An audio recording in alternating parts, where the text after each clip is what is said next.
문화라는 것은 공감대를 가지고 사회적 모두가 할 때 하나의 문화로서 정체가 세계 어느 나라를 가든 식당 안에 모든 나라의 문화적 총체적 요소들이 전부 다 집약되어 있더라. 그게 바로 21세기가 가야 될 방향이다.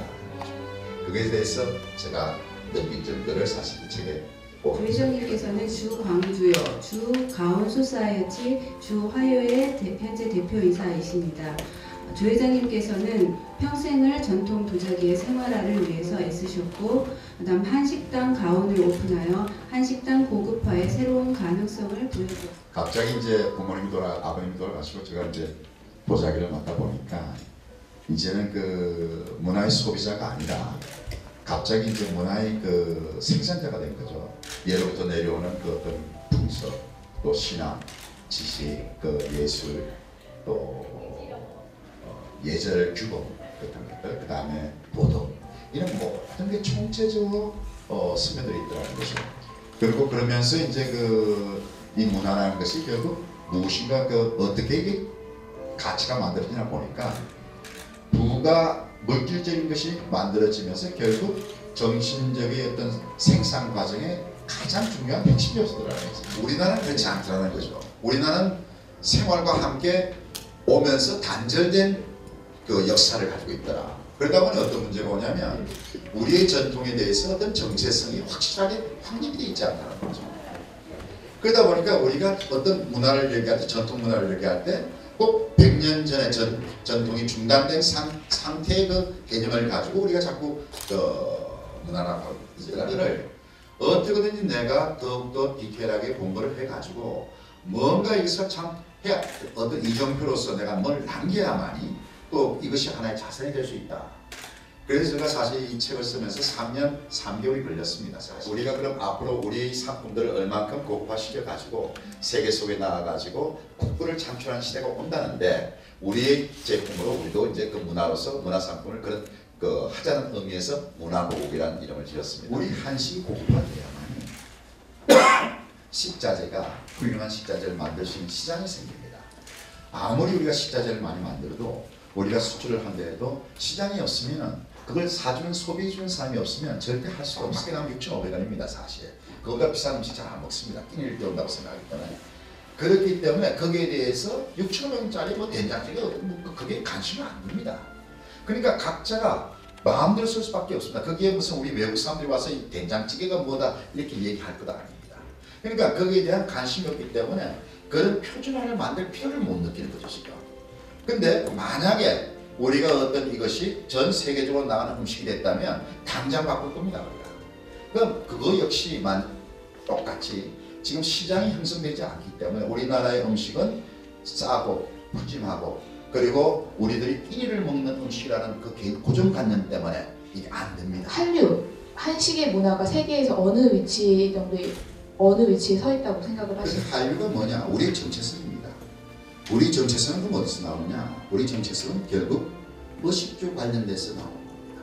의식주 관련돼서 나오는데 그렇다면 한류가 뭐냐? 결국 우리 문화의 일상생활의 전체 정체성을 가지고서 얘기하는 건데 이건 하나의 문화 세트라는 거죠. 절대 드라마 하나를 가지고 얘기하는 것이 아니고 뭘 하나 가지고 요소를 가지고 얘기하는 거예요. 우리가 힙합은 한 사람이 합니다. 스포츠도 한 사람이 자기가 열심히 하면 됩니다. 문화는 절대 내가 아무리 열심히 해도 안 됩니다. 왜? 문화라는 것은 공감대를 가지고 사회적 모두가 할 때 하나의 문화로서 정체합니다. 그러니까 우리나라 사람들이 모두가 즐길 때만이 나는 문화라는 문자를 붙일 수가 있다. 그러지 않고 내가 혼자 하면서 문화라는 문자를 붙일 수가 없어요. 시장은 결국은 전국 관주도의 어떤 행사들이 진행되는. 자, 전체적으로 한다면 문제가 있으니 식당을 가지고 가자.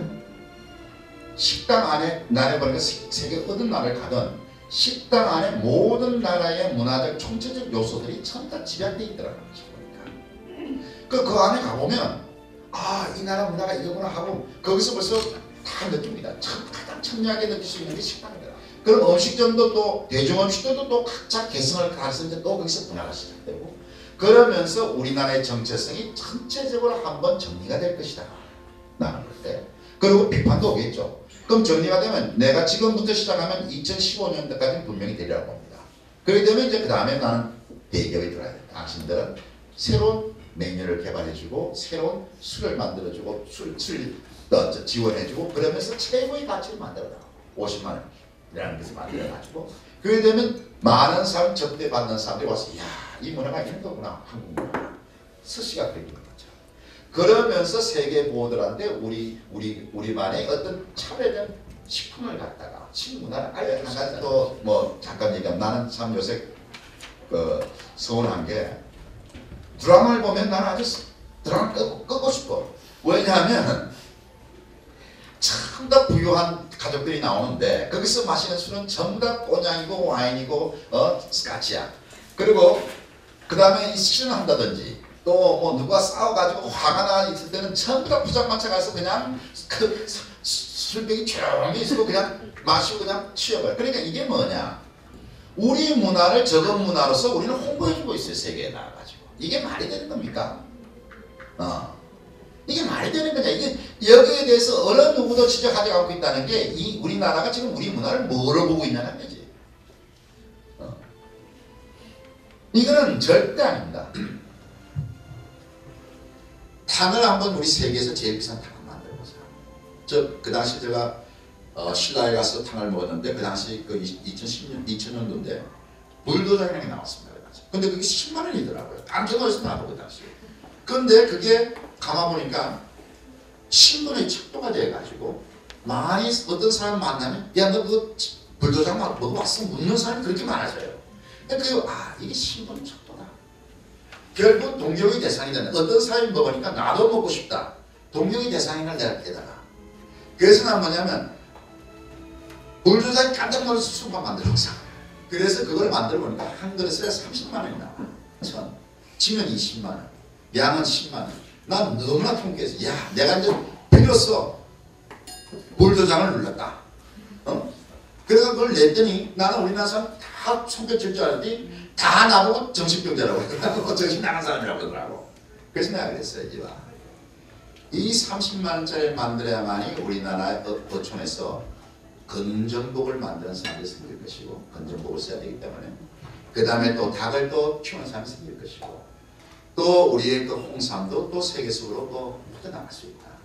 이게 그것이 어떤 술과 마시는 것도 굉장히 중요한 것이고 또 어떤 분위기에서 그래서 하나의 문화라면서 하나의 홀 세트다.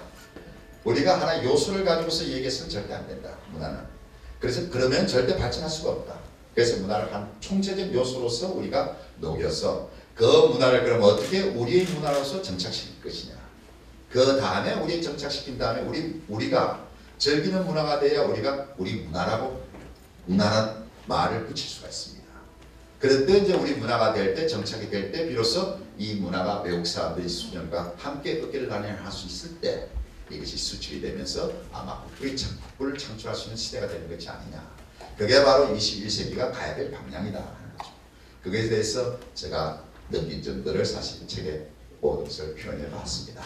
오늘 그것이 이 책을 발간하게 된 계기고 또 오늘 김정사에서 정말 노력을 해가지고 이 책을 참 멋있게 만들어 주셨습니다. 그게 감사합니다.